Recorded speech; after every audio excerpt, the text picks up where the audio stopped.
I'm going to wait for 3-4 minutes so you people can join in and then I'll start teaching.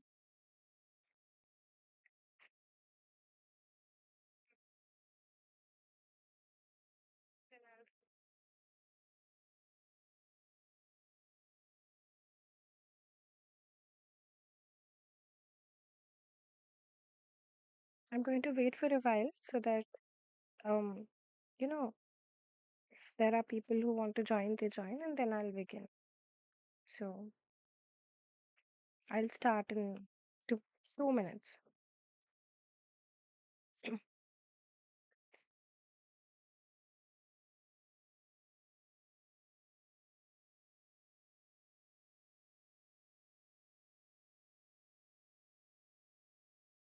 I'll just wait for another minute and then I'll begin because I can see a few of you here and I'll wait for a minute more and then I'll begin. And I would really appreciate if you people can tell me if you can hear me. If I'm audible, please let me know.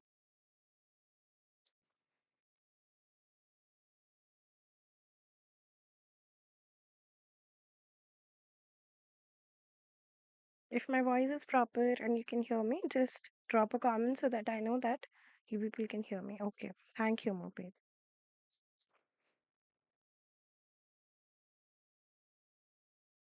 Good afternoon, Mopi. How are you doing today?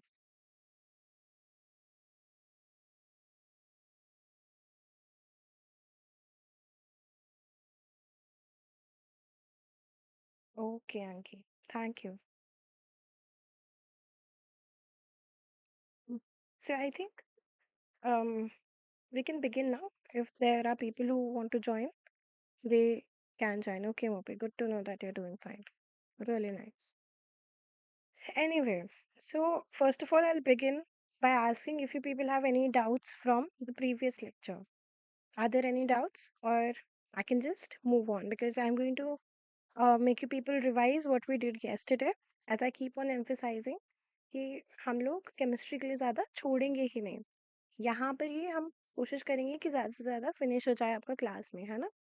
तो उसी को दिमाग में रखते हुए I will make you people remember what we studied yesterday. आप लोग उसको रिकॉल करने का ट्राई करिए मेरे साथ और उसके बाद हम आज का नया स्टार्ट करेंगे. I am hoping everything that I just said is clear. So yeah I will begin. तो हम लोग ने जो कल बात की थी जब हमने चैप्टर को स्टार्ट किया था, तो सबसे पहले I told you about matter कि मैटर क्या होता है. वहीं से हमने स्टार्टिंग की थी. तो सिंस मैंने आपको कल सब कुछ लिख कर बता दिया था, तो आज मैं आपको सिर्फ सिंपल पॉइंट्स लिखूंगी जिससे आपको याद आता जाए कि हाँ ये तो हम पढ़ चुके हैं. राइट.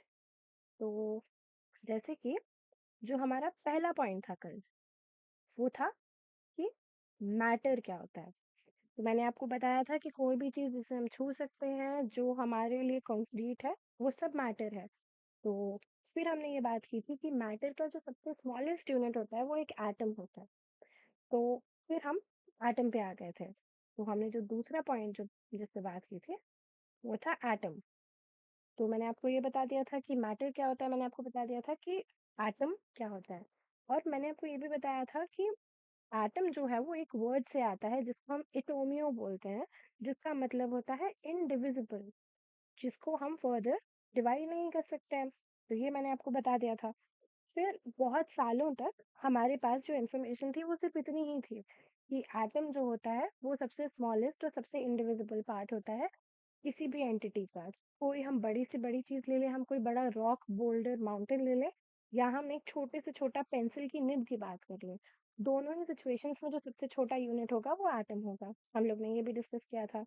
उसके बाद में 1800s के around there was a scientist और लाइक अ ब्रिटिश टीचर जिनका नाम था जॉन डाल्टन. तो उन्होंने एक थ्योरी दी थी जिसको हमने एटॉमिक थ्योरी बोला था, जिसके बारे में भी मैंने आपसे कल बात की थी. तो थर्ड जो हमारा पॉइंट था वो था एटॉमिक थ्योरी. और अगर आपको याद हो तो मैंने इससे आपको 5 पोस्टुलेट्स बताए थे. तो सिंस मैं आपको कल सब लिखवा के करा चुकी हूँ तो उसमें ज़्यादा टाइम नहीं लगाने की वजह से I am not writing everything. but I'm writing every point that I have already told you so that you people can sit here and just analyze if you know it already, or you can go through your notes and see if everything that I'm saying right now is making sense to you. Okay. तो atomic theory के 5 postulates थे। तो वो 5 postulates क्या-क्या थे? पहला जो postulate था वो ये था कि एटम्स जो होते हैं वो इंडिविजिबल होते हैं, उनको हम फर्दर डिवाइड नहीं कर सकते। दूसरा जो उनका पोस्टुलेट था वो था कि एटम्स जो होते हैं एक ही एलिमेंट के वो आइडेंटिकल होते हैं और मास, साइज़ और प्रॉपर्टीज़ में सेम होता है। फिर मैंने आपको ये भी बताया था कि हम एलिमेंट किसे कहेंगे? एलिमेंट का मैंने एक बहुत इम्पोर्टेंट आपको एग्ज़ाम्पल दिया था कि जो भी चीज़ किसी भी रिएक्शन में फर्दर ना ब्रेक डाउन हो सके, उसे हम एलिमेंट कहते हैं। जिसका मैं आपको बार-बार सेम एग्ज़ाम्पल इसलिए दे रही हूँ so that you people don't get confused. तो उसमें जो हमारा CO2 हमने जो बात की थी, तो उसमें हमारा क्या था कि कार्बन डाइऑक्साइड है। तो कार्बन डाइऑक्साइड में हम कोई भी रिएक्शन करेंगे, तो जो कार्बन होगा वो अपने स्मॉलेस्ट फॉर्म जो होगा कार्बन, उसी में रहेगा। वो कार्बन डाइऑक्साइड बना सकता है, वो बहुत सारे रिएक्शंस कर सकता है, मगर ultimately carbon can not be broken down into something else, which means it is an element and element can not be broken down further. तो उन्होंने बोला कि जो एक एलिमेंट होगा, जैसे जो एक कार्बन होगा या एक ऑक्सीजन होगा, एक हाइड्रोजन होगा या एक जिंक होगा, कोई भी जो एलिमेंट होगा ना, उसमें क्या होगा कि उसके अंदर के एटम्स जो होंगे और उसके अंदर के जितने भी एटम्स होंगे सारे के सारे सेम होंगे, वो साइज में सेम होंगे, वो एकदम आइडेंटिकल होंगे और उनकी सारी प्रॉपर्टीज भी मैच करते होंगे। तो ये हो गए इनके दो पॉस्टुलेट। उनका जो तीसरा पॉस्टुलेट था वो ये था कि जो डिफरेंट एलिमेंट्स के एटम्स होते हैं, मतलब कार्बन के हो गए और जिंक के हो गए फॉर दैट मैटर, तो जिंक और कार्बन के जो एटम्स होंगे अंदर के, वो आपस में आइडेंटिकल नहीं होंगे, उनका साइज अलग होगा कार्बन के एटम से, जिंक के एटम से। तो एक उन्होंने ये बात बोली थी, तो ये हो गए हमारी 3 पॉइंट्स। फिर उन्होंने चौथी बात बोली थी, वो उन्होंने ये बोला था कि जो एटम्स होता है ना, वो कंबाइन करते हैं डिफरेंट एलिमेंट्स के साथ सिंपल होल नंबर रेशियोज में, जिससे वो कंपाउंड्स बनाता है। तो this was the point when I told you about whole numbers. What whole numbers actually are? So what are whole numbers? Whole numbers are zero and all positive integers, which means कोई भी atom जब दूसरे element के atoms के साथ मिलके कोई compound बनाएगा, वो जिस रेशियो में मिलेंगे ना एक दूसरे से, वो कभी भी फ्रैक्शन नहीं होगा, वो कभी भी नेगेटिव नहीं होगा और वो कभी भी डेसिमल नहीं होगा। Of course decimal and fraction are one and the same thing, but my point of saying this is कभी भी कोई जो आप किसी भी चीज़ का रेशियो देखोगे, जैसे H2O, तो इसमें 2 H और 1 O है। अब जैसे मैं आपको यहाँ लिख के बता देती हूँ। जैसे H2O है, तो यहाँ पे आप देख रहे हैं कि यहाँ पे 2H प्लस 1 O है। हम कभी इसको ऐसे तो नहीं बोलते H2.5O या H3/2O। एग्जैक्टली यही बात इन्होंने यहाँ पर कही थी कि ये कभी भी मैं इसको इरेज कर देती हूँ, मतलब मैं इससे यहाँ पे क्रॉस लगा रही हूँ so that you people don't get confuse. ये नहीं होते हैं और ऐसा ही होता है, ये उन्होंने बताया था। तो सिंपल होल नंबर के रेशियोज में वो एक दूसरे के साथ मिलते हैं नए नए कंपाउंड्स बनाने के लिए। तो कंपाउंड्स क्या होते हैं? एलिमेंट से मिलके जो भी प्रोडक्ट्स बनते हैं उन्हें हम कंपाउंड्स कहते हैं। तो मैंने आपको ये भी बताया था। उसके बाद में मैंने आपको जो पांचवा पॉइंट बताया था, जो एटॉमिक थ्योरी का पांचवा पॉस्टुलेट था, वो ये था कि जो भी एटम्स होते हैं वो रिएक्ट करते हैं केमिकल रिएक्शन में, वो अपने आप को रीअरेंज करते हैं, वो कंबाइन होते हैं और वो सेपरेट भी होता है।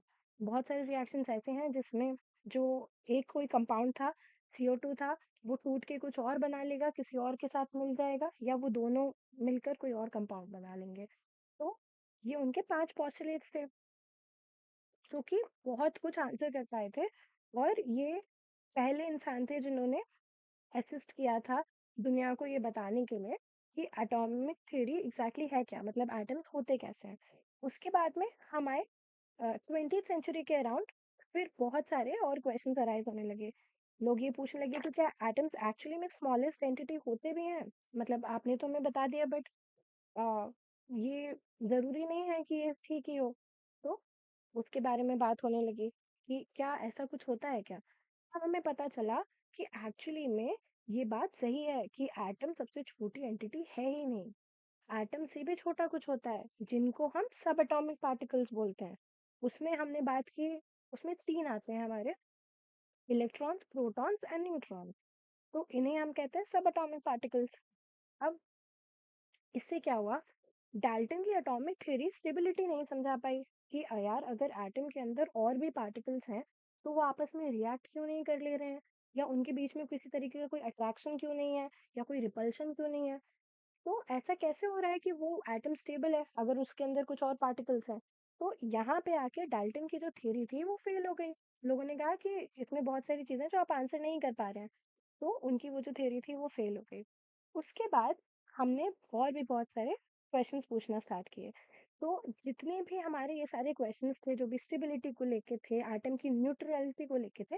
न्यूट्रलिटी मतलब होता है कि कोई चीज का न्यूट्रल होना, न्यूट्रल होना मतलब किसी भी चीज का तटस्थ होना, किसी भी चीज का कोई एक साइड चूज नहीं करना। जैसे हम बोलते हैं ना कि हम बहुत न्यूट्रल हैं, जैसे आप किसी बायस को अपने दिमाग में नहीं रख रहे हैं तो आप खुद को न्यूट्रल बोल सकते हैं। ऐसे ही कोई एटम ना तो पॉजिटिव है और ना नेगेटिव है, तो वो न्यूट्रल है। तो ये न्यूट्रलिटी मेंटेन कैसे हो रही है अगर उसके अंदर और भी पार्टिकल्स हैं तो।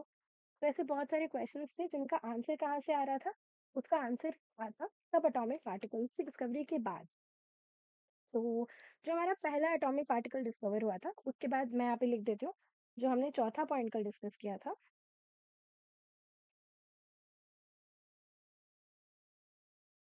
जो हमारा फोर्थ पॉइंट था वो था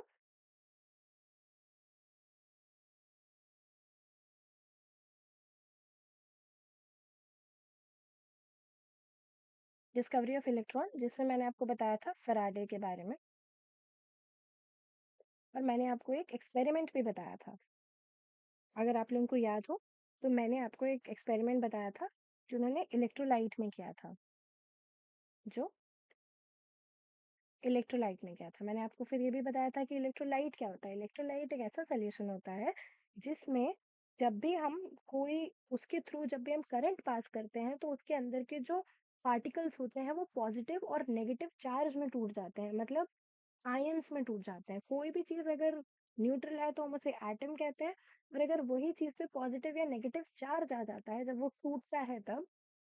पॉजिटिव नेगेटिव कैसे आता है, अच्छा देखिए, जैसे कोई चीज है, अगर ए और बी, ए बी है कोई चीज, और जब ये टूट रही है ना, तो ये टूटने के बाद जरूरी नहीं है कि इक्वल शेयरिंग हो किसी भी चीज की। तो किसी के पास ज्यादा रिसोर्सेज होंगे, किसी के पास कम होंगे।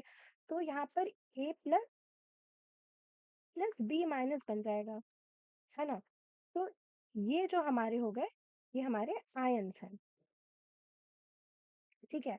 तो यहाँ से हम ये समझ में आया कि उन्होंने जो सोल्यूशन लिया, इलेक्ट्रोलाइट का सोल्यूशन लिया, और उसके थ्रू जब उन्होंने इलेक्ट्रिसिटी को पास कराया, ये भी मैं यहाँ लिख देती हूँ।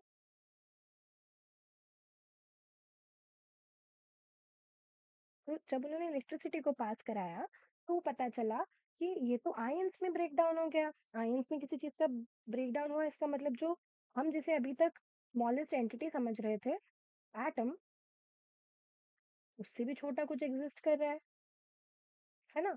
तो ये आयंस एग्जिस्ट कर रहे हैं हमारे पास। तो इससे पता चला कि okay,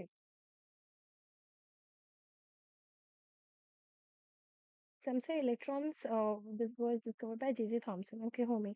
So the thing is कि जो पहला एक्सपेरिमेंट था ना वो फेराडे ने किया था, लेकिन जो प्रूफ था इसका वो जे थॉमसन ने दिया था एक्चुअली।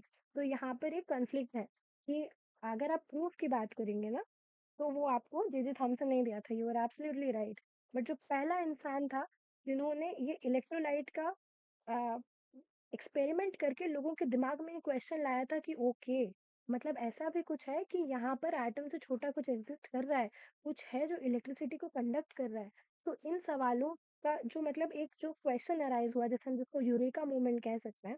आप लोगों को यूरेका की कहानी तो शायद सभी को पता है, आर्किमिडीज वाली। तो जो यूरेका मूवमेंट हुआ था वो फैराडे की वजह से हुआ था, लोगों के दिमाग में क्वेश्चन आया था फैराडे की वजह से। और जो प्रूफ दिया था कि हाँ ये ऐसा होता है और किस तरह से होता है, वो दिया था जे थॉमसन ने।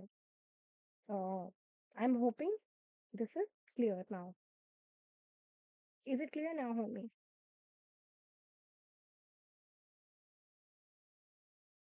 If it's not, you can just let me know, I'll make you understand it further.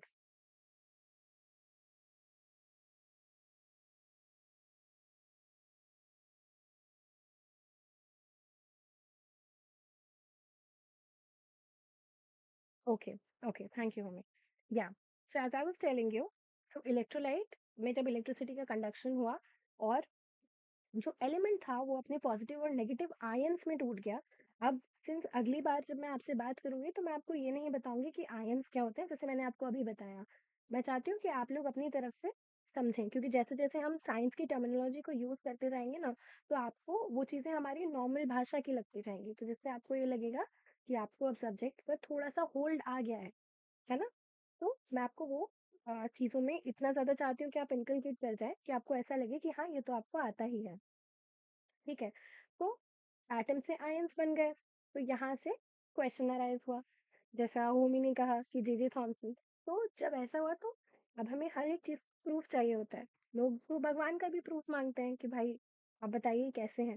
तो ये तो फिर भी लोग थे, तो इनसे भी प्रूफ माँगे गए कि आप बताइए कि ऐसा कैसे है? तो उसमें क्या हुआ कि हमने जो कल 5th जो बात की थी, जहाँ पर आई थिंक हमारी पूरी बात नहीं हुई थी, मैंने बस ये टॉपिक स्टार्ट करके छोड़ दिया था। जे.जे. थॉमसन का। ये हमारा 5th पॉइंट था। अ, इन्होंने बोला था, इन्होंने हमें बताया कि कैथोड रे डिस्चार्ज एक एक्सपेरिमेंट किया था।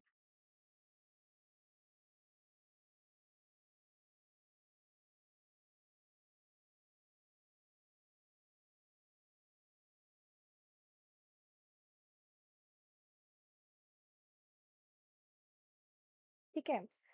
ये मैंने आपको जितना अभी यहाँ पर लिखा हुआ है, इस सामने वाले पेज पे, this is just a summary of what happened in the last class. This is where we ended the class. यहाँ पे हमारी क्लास कमेंस हो गए थे। हम मैंने आपको इतना ही बताया था कि अब बस यहाँ पर बात खत्म हो गई है, अब हम लोग कल बात करेंगे, राइट? तो अब now I want to move on further. आज मैं आपको cathode ray discharge tube experiment फिर से बताऊंगी पूरा शुरुआत से। ठीक है? तो अब हम के बाद में बात कर लेते हैं। तो देखिए, अब जो जे.जे. थॉमसन थे, उन्होंने एक एक्सपेरिमेंट किया था, जिसको हमने बोला cathode ray tube experiment. I am hopping आप लोगों को पिक्चर क्लियरली दिख रहा होगा। तो ये था जो उन्होंने सेटअप लिया था। ठीक है? तो उन्होंने क्या किया था कि एक ट्यूब लिया, जिसमें उन्होंने गैस को फिल किया। तो ये जो आप ट्यूब देख रहे हैं, ये ट्यूब, इस ट्यूब में, ये ट्यूब, इसमें गैस भरी हुई है। ठीक है? उन्होंने किसी भी गैस को ले लिया, जो कि एयर है। गैस हम कोई भी ले सकते हैं यहाँ पे, वो मैं आपको आगे बताऊंगी। जैसे उन्होंने बोल दिया कि एयर ले लिया हमने at very low pressure. Okay? अब उस लो प्रेशर पे अ, हमने इसको एक डिस्चार्ज ट्यूब में भर दिया। एक तरफ हमने कैथोड का प्लेट लगा दिया और एक तरफ हमने एनोड का प्लेट लगा दिया। मैंने आपको कल सेम बात एक्सप्लेन की थी कि कैथोड क्या होता है और एनोड क्या होता है। मैं आपको एक बार फिर से बता देती हूँ। कैथोड वो होता है जिधर से इलेक्ट्रॉन्स निकलते हैं, और एनोड वो होता है जो इलेक्ट्रॉन्स को ले लेता है। ये चीज़ तो हम अब जानते हैं, है ना? तब तो हम नहीं जानते थे। तो जब इन्होंने इसके अंदर एक बहुत ही लो प्रेशर पे गैस को फिल किया, जो कि हाई वोल्टेज पे थी। हाई वोल्टेज पे क्या होता है, जब बहुत ज्यादा वोल्टेज होता है ना, तो गैस भी टूट जाती है। जैसे हमने पानी के बारे में भी मैंने आपको बताया, या पानी टूट जाता है, या कोई भी चीज़ है जिसका इलेक्ट्रोलाइसिस हो जाता है। इलेक्ट्रोलाइसिस मतलब मैंने आपको फर्स्ट क्लास में भी बताया था। इलेक्ट्रोलाइसिस का मतलब होता है बिजली की प्रेजेंस में किसी चीज़ का टूट जाना, करंट की प्रेजेंस में किसी चीज़ का टूट जाना। तो जब हम बहुत हाई वोल्टेज लेते हैं ना, तो गैस भी बिजली की प्रेजेंस में, करंट की प्रेजेंस में टूट जाती है। तो वो टूटी, अच्छा अगर वो टूटी होगी तो अब हम तो ये बात जानते हैं कि जैसा मैंने आपको अभी बताया कि जो ए बी होगा वो टूटा होगा ए प्लस प्लस बी माइनस में। तो मतलब यहाँ पे कुछ ऐसा हुआ होगा कि कुछ जो पार्टिकल्स होंगे उन पे नेगेटिव चार्ज होगा और कुछ पार्टिकल्स होंगे जिन पे पॉजिटिव चार्ज होगा, और दोनों यहाँ पे थे। लेकिन एज नाउ वी नो कि एनोड जो होता है वो पॉजिटिव होता है। मैंने आपको कल एक बहुत इंपॉर्टेंट चीज याद करने बोला था हमेशा के लिए, कि लाइक चार्जेस जो होते हैं, दे रिपेल, और जो अनलाइक चार्जेस होते हैं,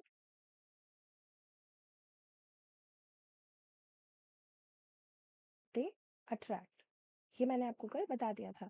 तो हमारा जो बहुत सारा कुछ बेस्ड होगा वो इसी चीज़ पे बेस्ड होगा कि लाइक चार्जेस जो होते हैं वो रिपेल करते हैं और अनलाइक चार्जेस जो होते हैं वो अट्रैक्ट करते हैं। तो अब यहाँ पर हमें इससे ये पता चला कि कैथोड सिंस कैथोड नेगेटिव है, तो कुछ तो ऐसा पार्टिकल निकल रहा है क्योंकि नेगेटिव चार्ज, ये जो हमारे कैथोड का ये जो नेगेटिव चार्ज है ना, ये आपको दिख रहा है यहाँ पे, मैं इसको रेड से बता देती हूँ so that you people will understand it better.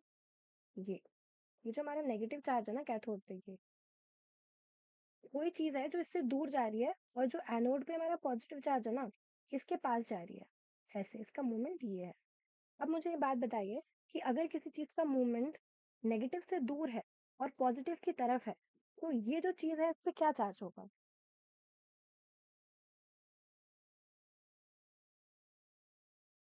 कोई बताएगा?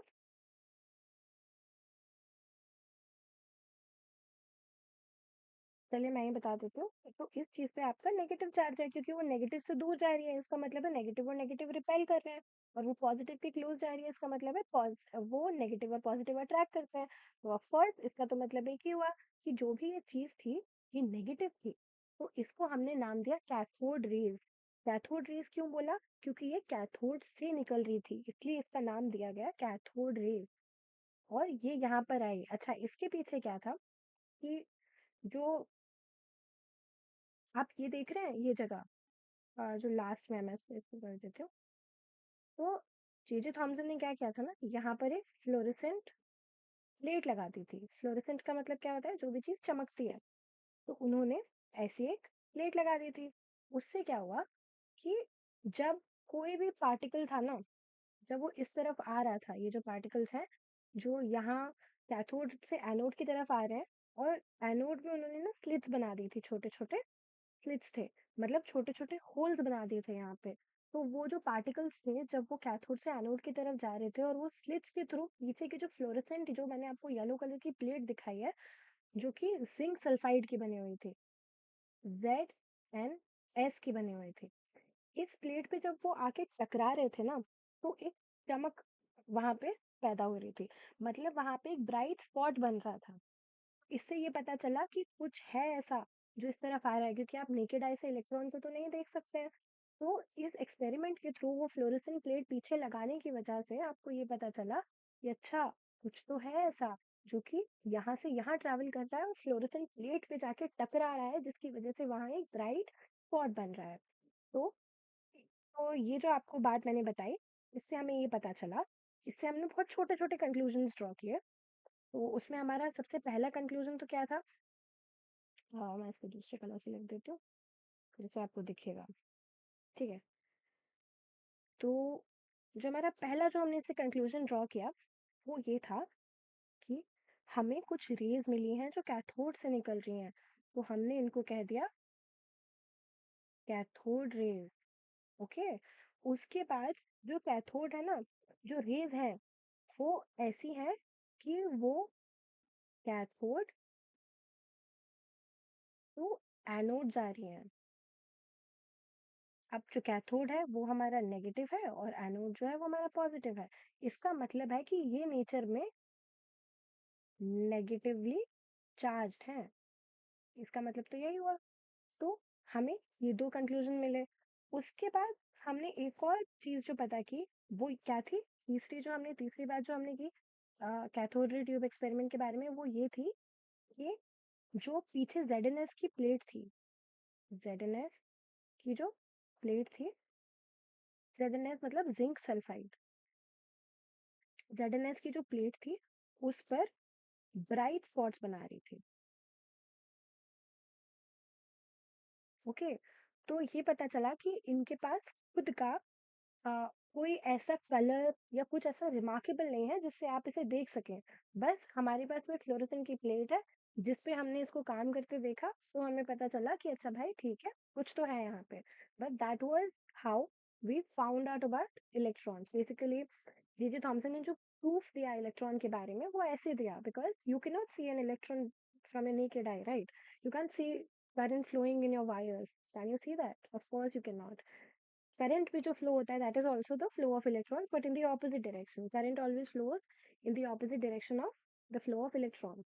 but we leave this for the part of physics since this is physics. But my point of telling you this is that we could have only done this in a way like putting a zinc sulfide plate which makes a spot at the back of the anode, right? तो उसके अलावा हमारे पास कोई option नहीं था इसे पता करने का। ठीक है, फिर क्या हुआ, जब हमने ये सब पता किया, उसके बाद जो एक और जो हमने यहाँ से कंक्लूजन ड्रॉ किया वो ये था कि एक बहुत अजीब चीज हुई। जैसे यहाँ पर लिखा हुआ है कि air at very low pressure, हम यहाँ पर कुछ भी गैस डाल रहे थे तो हमारा रिजल्ट सेम आ रहा था। इसका मतलब पता है क्या है? इसका मतलब ये हुआ कि जो ये रेस थी, cathode rays were independent of the nature of gas. मतलब आप यहाँ पे एयर भर दीजिए, आप हाइड्रोजन भर दीजिए, आप सिर्फ ऑक्सीजन भर दीजिए, आप नाइट्रोजन भर दीजिए, आप कोई भी गैस यहाँ पर एक बहुत लो प्रेशर पे अगर लगा रहे हैं और बहुत हाई वोल्टेज जनरेटर के थ्रू उसको पास करवा रहे हैं, तो आपको रिजल्ट में हमेशा ही इलेक्ट्रॉन मिल रहा था। मतलब उसमें कोई चेंज नहीं हो रहा था। इसका मतलब है कि वो irrespective of the nature of gas काम कर रहा था, कैथोड रे था। अच्छा, उसके बाद में क्या हुआ कि जो हमने फ्लोरेसेंट स्क्रीन ली थी ब्राइट स्पॉट के लिए, ये सब हो गया। और जो एक और जो चीज़ थी कि रेज़ जो हमारी हैं, जब कभी भी आपसे कोई पूछेगा, तो हम हमेशा बोलेंगे कि cathode rays were invisible, but they became visible on the fluorescent plate, जो कि ZNS की बनी हुई थी। मैं ZNS पे इसलिए एम्फसाइज कर रही हूँ क्योंकि ये बुक्स में लिखा हुआ है, तो कभी आपको एक बहुत रैंडम सा छोटा सा ये भी क्वेश्चन आ सकता है कि कैथोड रे ट्यूब एक्सपेरिमेंट में कौन सी प्लेट यूज हुई थी, तो आपको पता होना चाहिए कि ZNS हुई थी।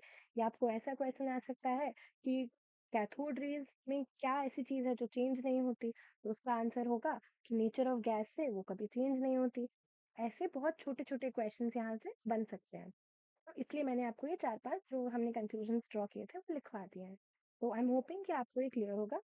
मैं 2 मिनट का वेट कर रही हूँ सो दैट आप या तो इसको लिख पाएँ अगर आप लिखना चाहते हैं, और even if you don't want to write it down, I want you people to just keep this in your mind, read it 2-3 times so that it gets settled down in your mind, and then I'll move on further. Yeah. And also, if you have any doubts regarding this, if you have any confusions, if there was something that you weren't able to understand properly, just let me know. I'll help you out with that too.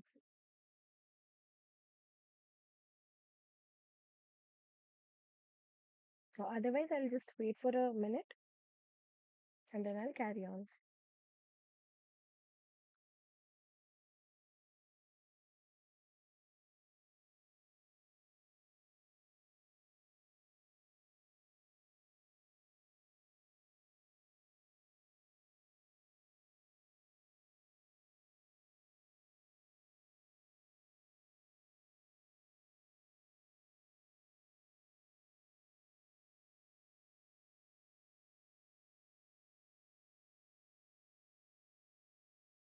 Okay, thank you, Motu.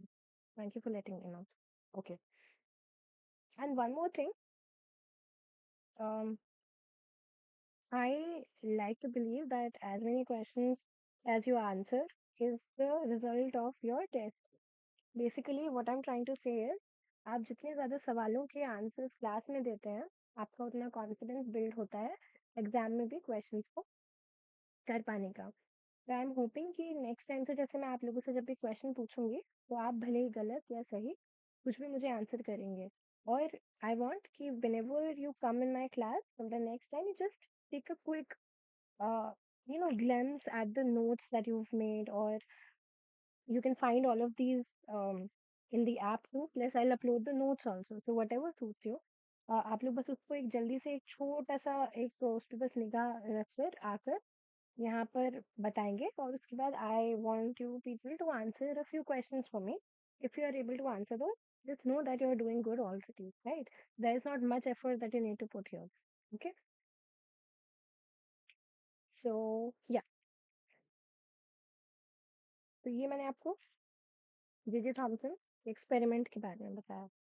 अच्छा, अब इसमें क्या था ना कि इन्होंने जे Thomson ने काफ़ी सारे चीज़ें पता की हैं. मतलब this was not it. J Thomson का सिर्फ कैथोड रे ट्यूब एक्सपेरिमेंट पे यहाँ पर आके बात खत्म नहीं होती है. तो उन्होंने ऐसा काफ़ी कुछ और भी किया था. तो अब हम आगे बढ़ते हैं और चीज़ों के बारे में बात करते हैं. तो अब जो उनकी नेक्स्ट चीज़ थी ना,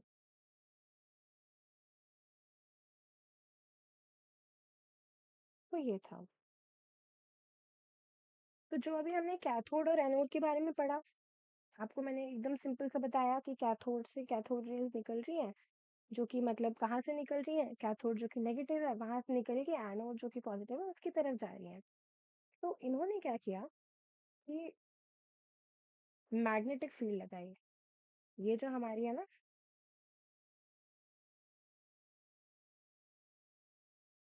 तो ये हमारी मैग्नेटिक फील्ड लगाई. इसको मैं एमएफ लिख देती हूँ so that it doesn't take a lot of space.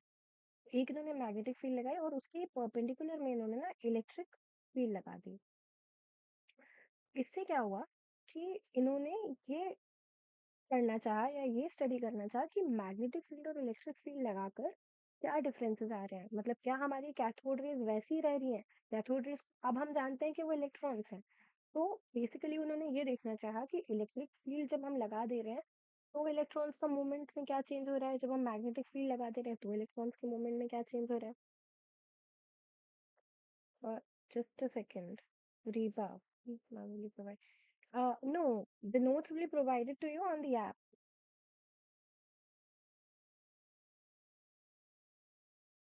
You people will have all the study material in the app. There will be questions, there will be notes, and there will also be the PDFs, like the thing that I'm teaching you. If you want to study from here, you will get these notes also, if that's what you want. Because I don't know how many of you want that, but in case you want it, just let me know. I'll provide that to you.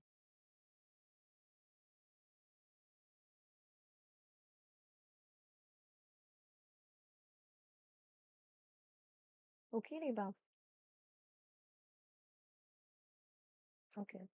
So, I'll move further now. So, उन्होंने क्या किया कि electric field और magnetic field दोनों को लगा के देखा.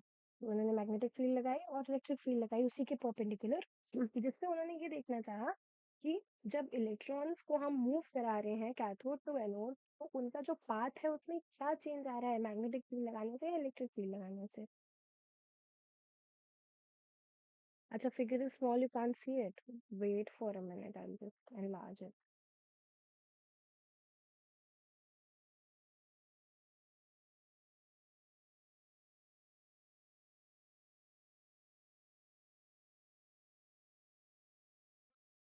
Just second.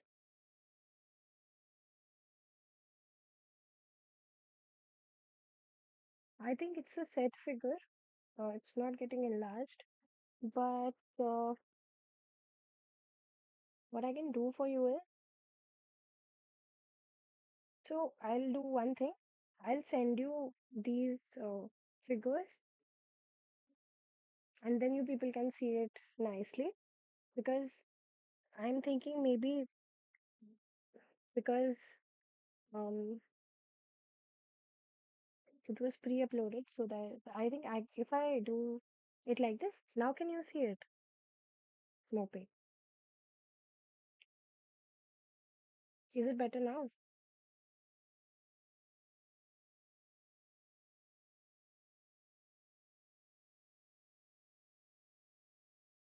I think it's a little bigger now. And from the next time, I'll keep this in mind, and I'll keep the figures a little bigger than this, okay? So anyway, so as I was telling you कि cathode से anode की तरफ उन्होंने जो भी हमारे electrons का movement already हो रहा था, तो इलेक्ट्रॉन्स का मतलब है कैथोड रे। तो मैं यहाँ लिख भी देती हूँ so that people don't get confused. Electrons का मतलब ही है कैथोड रे। ओके, तो इसलिए मैं इन दोनों टर्म्स को इंटरचेंजेबली यूज करूंगी so that you understand it better. Anyway, तो जो इलेक्ट्रिक फील्ड लगाई और मैग्नेटिक फील्ड लगाई ये देखने के लिए कि उनका मूवमेंट कैसा है। तो इसमें आप देख रहे होंगे कि ये पीछे जो लिखा भी हुआ है यहाँ पर कि ये फ्लोरेसेंस स्क्रीन है। ओके, ये लिखा हुआ है ये फ्लोरेसेंस स्क्रीन। ठीक है, I'll take another color because I think this color is a little dull.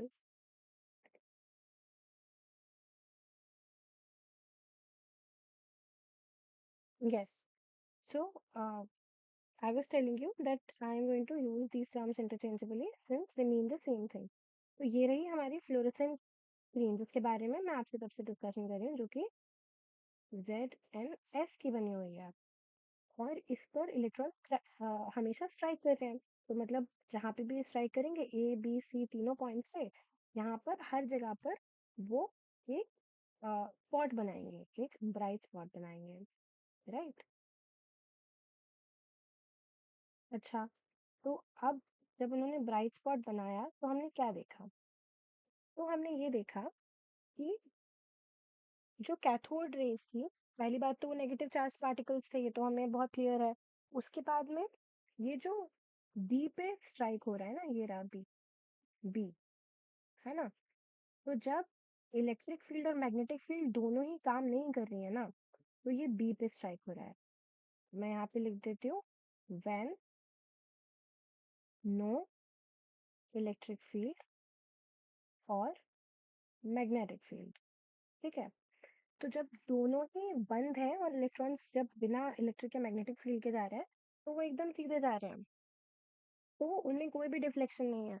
लेकिन जब वो एकदम सीधे जाके टकरा रहे हैं, जब कोई भी नहीं है, इलेक्ट्रिक फील्ड भी नहीं है, मैग्नेटिक फील्ड भी नहीं है, जब सिर्फ इलेक्ट्रिक फील्ड है, तो वो ए पर टकरा रहे हैं जाके यहाँ पर। ये कब है? ओनली इलेक्ट्रिक फील्ड में। ठीक है, और अब तो ऑफ कोर्स ये तीसरा यही बच रहा है कि जब सिर्फ मैग्नेटिक फील्ड है, तो वो यहाँ पे टकरा रहे हैं। ठीक है, ये मैग्नेटिक फील्ड है, हाँ।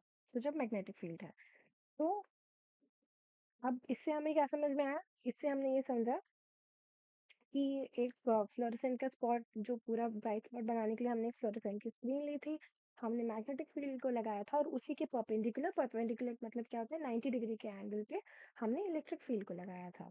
और फिर जब हमने देखा तो हमें 3 रिजल्ट्स मिले उसमें। तो पहला रिजल्ट जो हमारा था वो ये था कि जब इलेक्ट्रिक फील्ड और मैग्नेटिक फील्ड दोनों ही काम नहीं कर रही हैं, तब हमारा जो इलेक्ट्रॉन था या कैथोड रेज़ थी वो बिना डिफ्लेक्ट हुए सीधे जा रही थी। और जब हमने सिर्फ इलेक्ट्रिक फील्ड को लगाया था तो वो ऊपर की तरफ डिफ्लेक्ट हो रही थी, ए पे जा रही थी। और जब हमने सिर्फ मैग्नेटिक फील्ड को लगाया था तो वो नीचे की तरफ डिफ्लेक्ट हो रही थी और वो सी पॉइंट पे जा रही थी। अच्छा, इसमें अब ये भी पूछा गया, एक हमारा सवाल इसमें ये भी है, फिगर आप लोगों ने देख ही लिया होगा और अब फिगर की इतनी ज़रूरत नहीं है, मुझे जो फिगर से समझाना था वो मैंने समझा दिया। तो मैं अब इसको थोड़ा मैक्सिमाइज करके यूज़ करूँगी so that I can use it like other space that's there, right? Yes. So as I was telling you, तो अब इसमें एक क्वेश्चन आया कि is it possible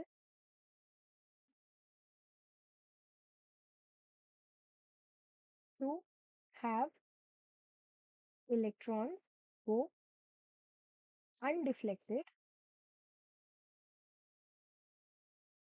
in the presence of electric field and magnetic field? तो ये सवाल आया। अच्छा, इस सवाल का क्या मतलब हुआ? मतलब ये पूछ रहे हैं कि क्या इलेक्ट्रिक फील्ड और मैग्नेटिक फील्ड हम दोनों को अगर लगा रहे हैं उसके बाद भी हमारा इलेक्ट्रॉन सीधा ही चला जाए, ना ए पर जाए ना सी पर जाए, जबकि हमने पहले ही बताया कि अगर इलेक्ट्रिक फील्ड है ए पे जाएगा और अगर मैग्नेटिक फील्ड है तो वो सी पे जाएगा। तो ऐसा कैसे पॉसिबल हो पा रहा है? तो उसका जवाब ये है कि अगर हम इलेक्ट्रिक फील्ड और मैग्नेटिक फील्ड को इस तरह से लगाएं कि they both balance out each other and cancel out each other, तो ऐसा भी हो सकता है कि मैग्नेटिक फील्ड और इलेक्ट्रिक फील्ड दोनों लगाने पर हमारा इलेक्ट्रॉन फिर भी सीधा जा रहा है। अच्छा, अब इसमें क्या है ना कि आपको अगर कोई एक अच्छा सवाल कोई एग्जामिनर बनाना चाहेगा, तो वो आपको ये सवाल बना के देगा कि आप बताइए कि एक इलेक्ट्रॉन है जो कैथोड रे कह सकते हैं, जो कैथोड रे है वो अनडिफ्लेक्टेड जा रही है और वो सीधे जाके फ्लोरोसेंट प्लेट पे लग रही है जाके। तो आप बताइए इसका क्या मतलब है? क्या इसका मतलब ये है कि यहाँ पे इलेक्ट्रिक फील्ड प्रेजेंट है? क्या इसका मतलब ये है कि यहाँ पे मैग्नेटिक फील्ड प्रेजेंट है? क्या इसका मतलब ये है कि यहाँ पे इलेक्ट्रिक फील्ड और मैग्नेटिक फील्ड दोनों इक्वली प्रेजेंट है? या इसका मतलब ये है कि यहाँ पर कुछ भी प्रेजेंट नहीं है? इसका मतलब है इसके दो आंसर्स हो सकते हैं करेक्ट। मतलब जब हमारे पास एक ऑप्शन ऐसा आता है ना, बोथ ए एंड बी या बोथ ए एंड सी, इस तरह के दो ऑप्शन बनेंगे यहाँ पे। आप कभी भी ये नहीं कह सकते कि इलेक्ट्रॉन अगर सीधा जा रहा है तो वहां पे इलेक्ट्रिक फील्ड और मैग्नेटिक फील्ड है ही नहीं, क्योंकि एक पॉसिबिलिटी ये भी है कि ऐसा भी हो सकता है कि इलेक्ट्रिक फील्ड मैग्नेटिक फील्ड हो, मगर वो दोनों आपस में इक्वल हो और वो एक दूसरे को बैलेंस आउट कर रहे हो और तब भी इलेक्ट्रॉन सीधा चला जा रहा हो। इसका मतलब क्या कि जितना इलेक्ट्रिक फील्ड ने इलेक्ट्रॉन को ऊपर डिफ्लेक्ट कराया, उतना ही मैग्नेटिक फील्ड ने इलेक्ट्रॉन को नीचे डिफ्लेक्ट कराया, तो वो दोनों के डिफ्लेक्शन से उसका जो एवरेज निकला वो बी पे ही आ गया फिर। I am hoping that I am making you understand what I am trying to say. तो इसलिए ये एक अच्छा सवाल बन सकता है। अगर आपको ये वाली बात नहीं पता है कि क्या ये पॉसिबल है, इलेक्ट्रिक फील्ड और मैग्नेटिक फील्ड के बाद भी इलेक्ट्रॉन्स अनडिफ्लेक्टेड जा रहे हैं, तो शायद बहुत सारे लोग इसका आंसर यही लगा कर आ जाएंगे कि वहां पर ना इलेक्ट्रिक फील्ड है ना मैग्नेटिक फील्ड है, मगर ऐसा भी हो सकता है। तो इसका आंसर है यस, इफ बोथ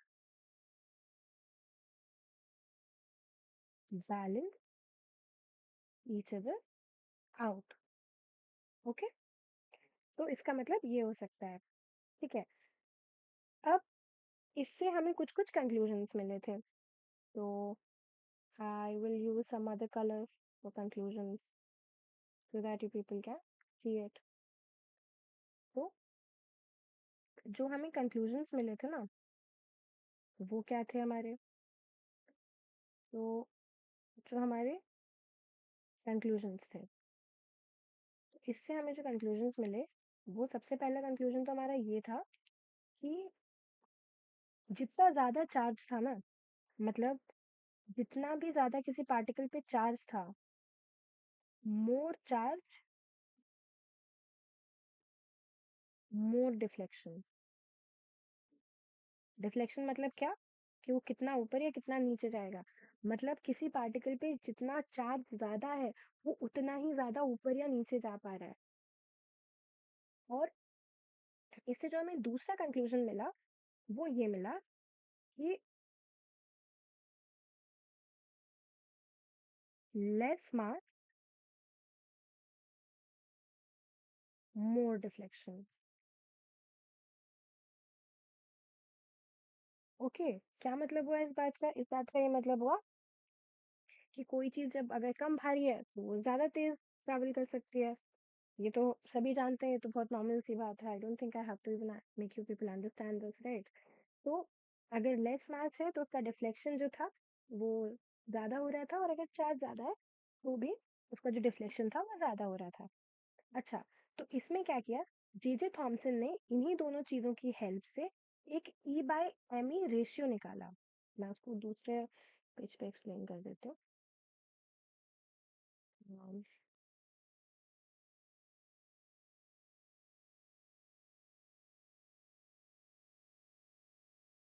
हम्म, तो इन्हीं सब बातों से जो हमारे जे थॉमसन साहब थे,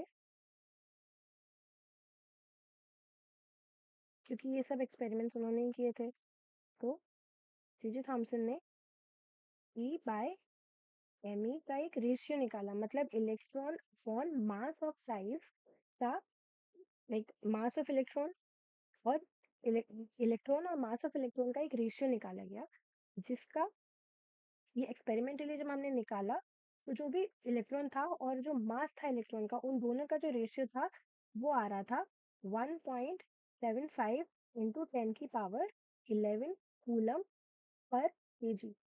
सिंस इलेक्ट्रॉन का जो यूनिट है वो कूलम है और मास का जो ऐसा यूनिट होता है वो केजी होता है, तो सिंस ये नीचे है तो हम इसको ऐसे भी लिख सकते हैं, और C/kg। यूनिट्स बहुत इंपॉर्टेंट है। बहुत सारे ऐसे सवाल होते हैं जो हम यूनिट से ही देखकर बना सकते हैं। अगर आपको दिख गया है कि कोई उन्होंने सवाल लिखा है जिसमें यूनिट ही गलत है, तो आप उसको वैसे ही कैंसिल आउट कर सकते हैं, राइट? तो हमें ये याद रखना है। तो जे थॉमसन ने एक्सपेरिमेंटली ये जैसे उन्होंने बताया कि जितना ज्यादा चार्ज, मैं फिर से लिख देती हूँ, मोर चार्ज मोर डिफ्लेक्शन,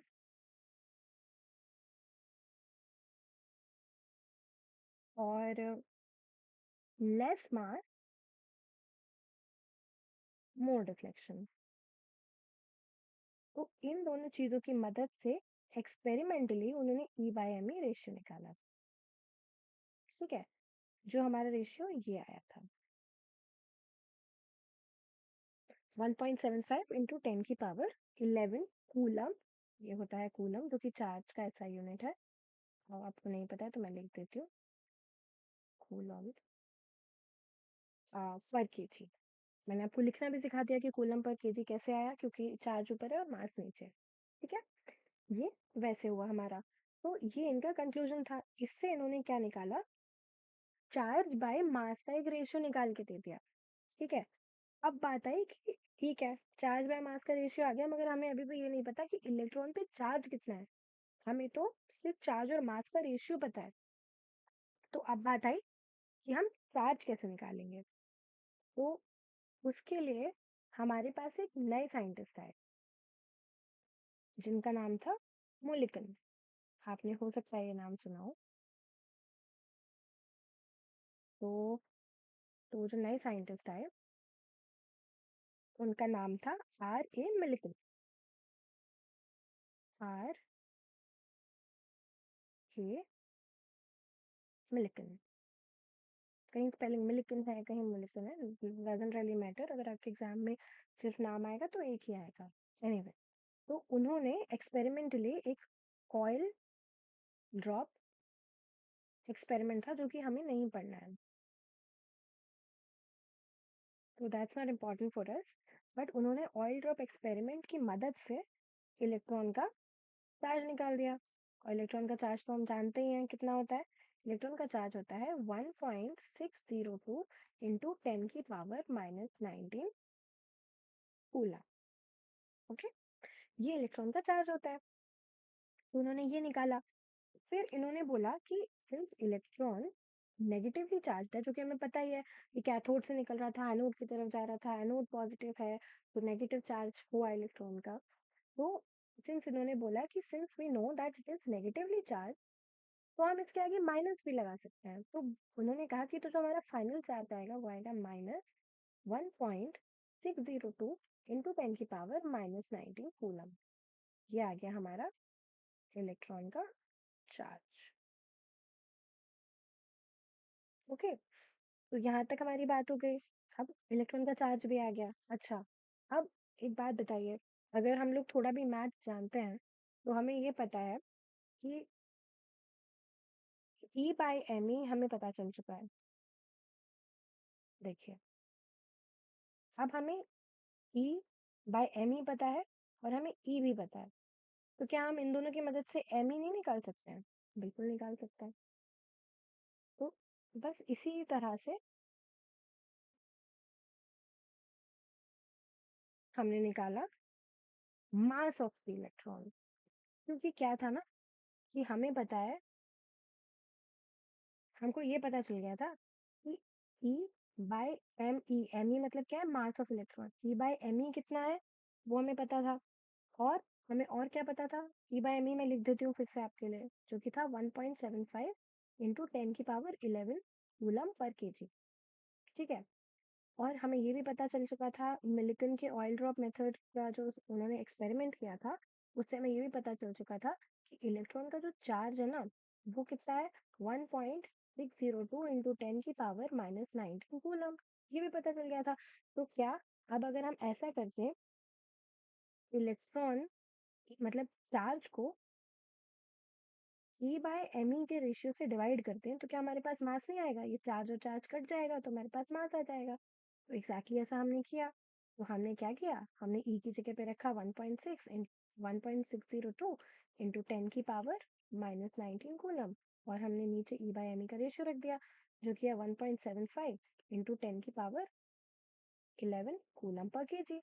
देखिए आप, दोनों चीजें डिवाइड में है तो कूलम से कूलम कट गया, और ये केजी यहाँ 1/1 केजी है तो ऊपर जाके केजी हो गया।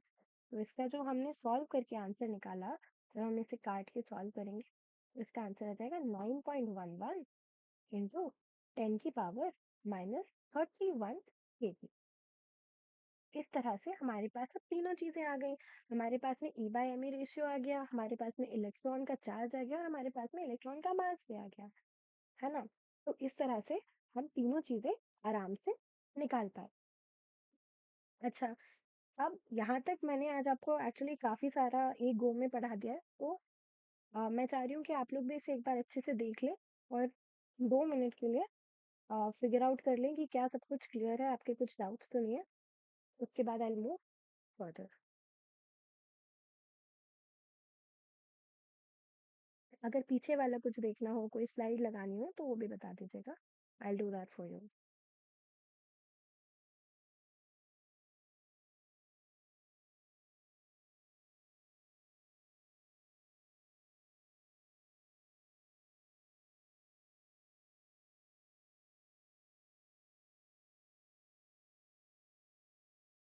और अगर सब क्लियर है तो you people can let me know everything is clear and you don't need time to like recall all of this, you know it already. So I'll start right now.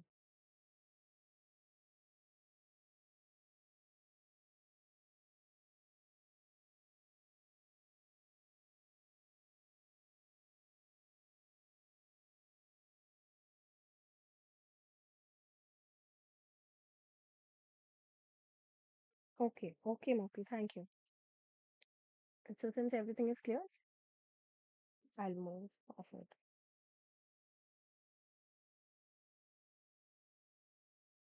जी, तो अब क्या था, जो हमने क्या कर लिया, हमने कैथोड रेज के बारे में सब कुछ पढ़ लिया। कैथोड रेज मतलब क्या है, कैथोड रेज का मतलब है इलेक्ट्रॉन।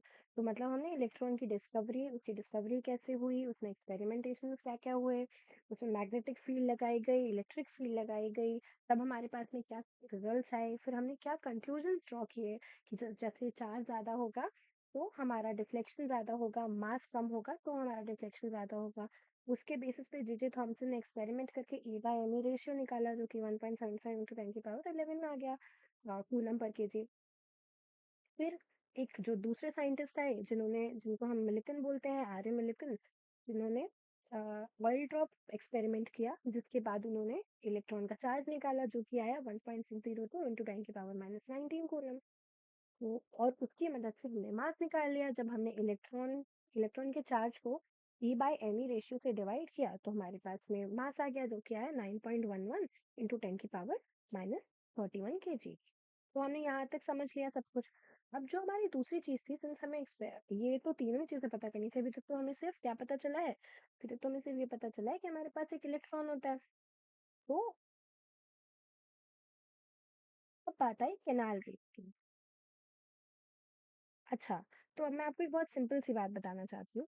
जैसे आपको ये पता है कि जो एटम है ना, वो तो न्यूट्रल है। न्यूट्रल है मतलब एटम पे तो कोई चार्ज नहीं है ना?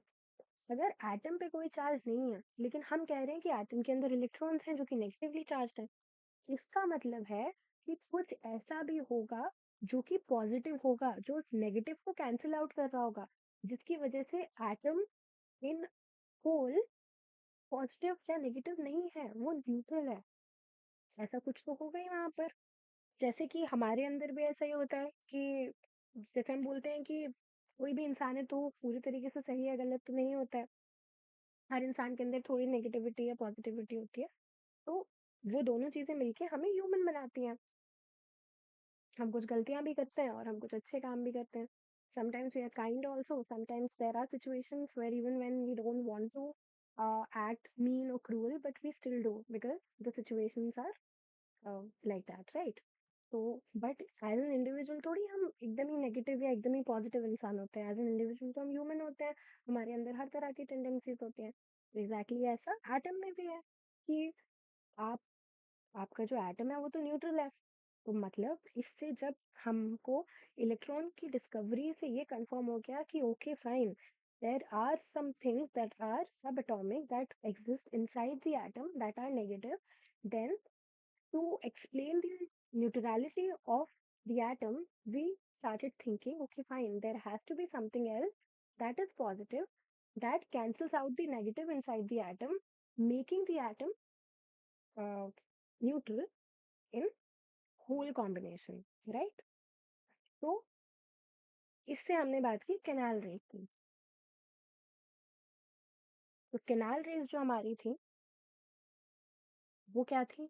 वो थी पॉजिटिवली चार्ज पार्टिकल्स। ठीक है। अच्छा, इनके केस में क्या था ना, ये डिपेंडेंट थी गैस पे। अब मैं आपको एक इसका बहुत ही अच्छा तरीका बताती हूँ कि कैनाल रेस क्यों डिपेंडेंट थी गैस पे, और जो दूसरी रेस थी वो क्यों डिपेंडेंट नहीं थी।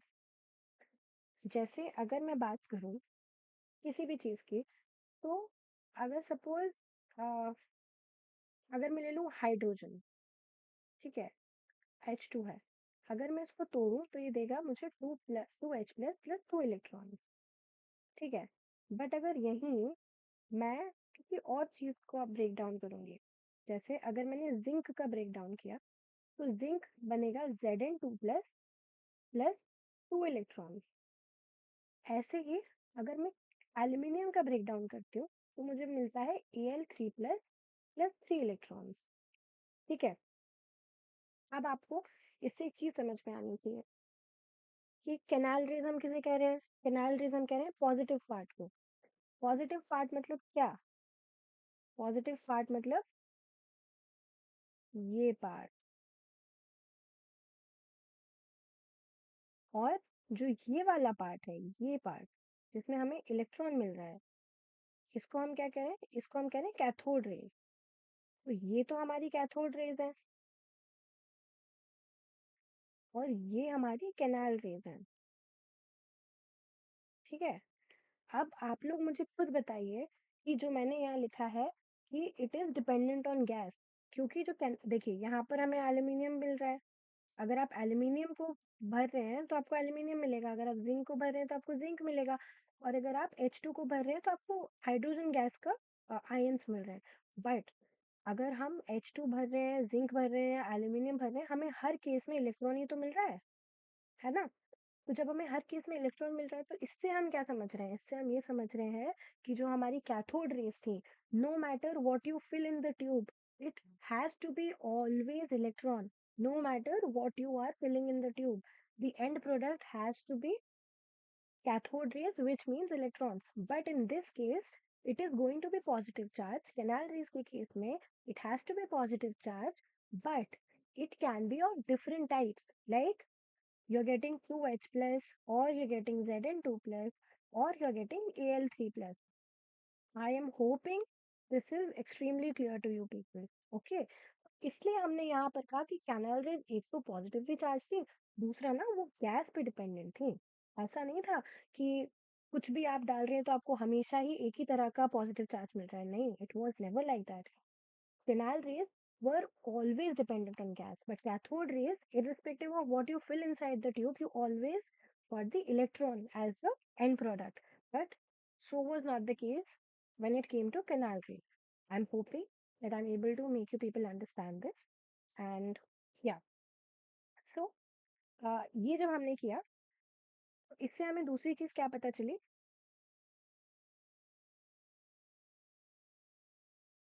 हम्म तो इससे हमें जो दूसरी चीज पता चली, मैं यहाँ लिख देती हूँ। इससे हमें ये पता चला कि अब since E by M P ratio होगा, पी मतलब प्रोटॉन, प्रोटॉन मतलब पॉजिटिव चार्ज, जो E by M P ratio होगा। E by M E ratio तो सबका सेम आ रहा था, क्योंकि हर केस में हमको क्या मिल रहा था? इलेक्ट्रॉन ही मिल रहा था। बट अब ये तो जो हमारा एम पी है ये किस पे डिपेंड करेगा कि हमने ट्यूब के अंदर गैस कौन सी फिल करी है, हमने सब्सटेंस कौन सा फिल किया है।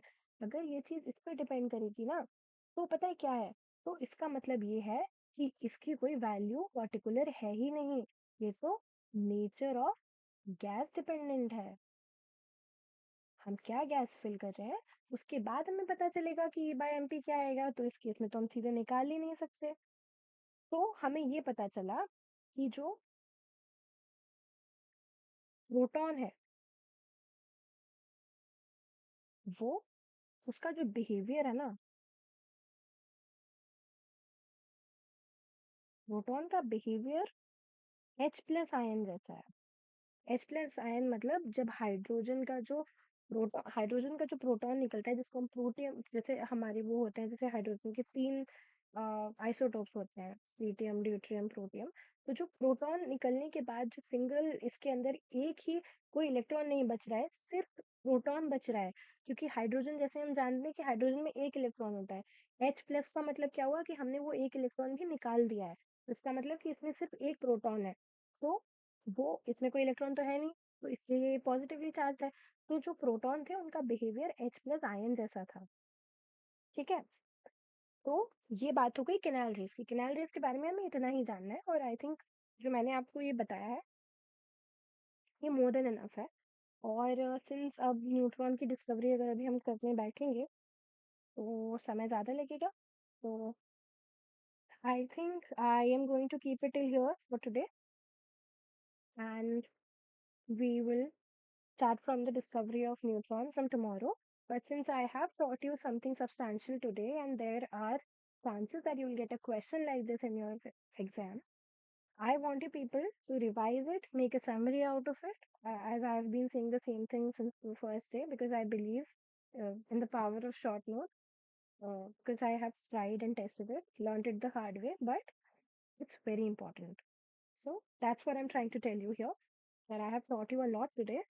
So tomorrow, when you come here, I'm going to ask you questions, and I'm hoping you people will answer me back and tell me how you like the thing.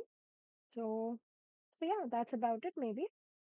So I'm waiting for a minute. If you people have anything, any sort of feedback, one thing that Mopi told me, that the picture was a little smaller in size. I'll make sure that it's bigger from the next time.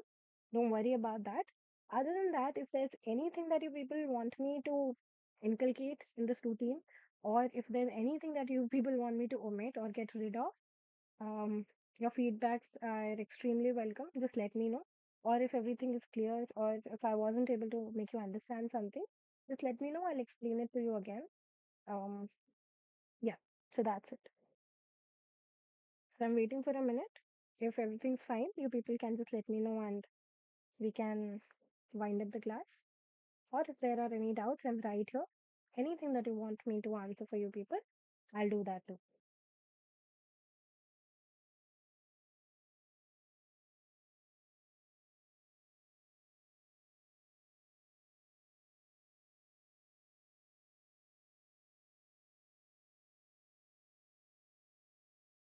Okay, so I'm hoping that there are no doubts since none of you are asking anything. So I'm considering and I'm assuming that everything is clear. So, so okay. So on that note, I'm going to end this class, and I'll see you people tomorrow with more beautiful topics to cover.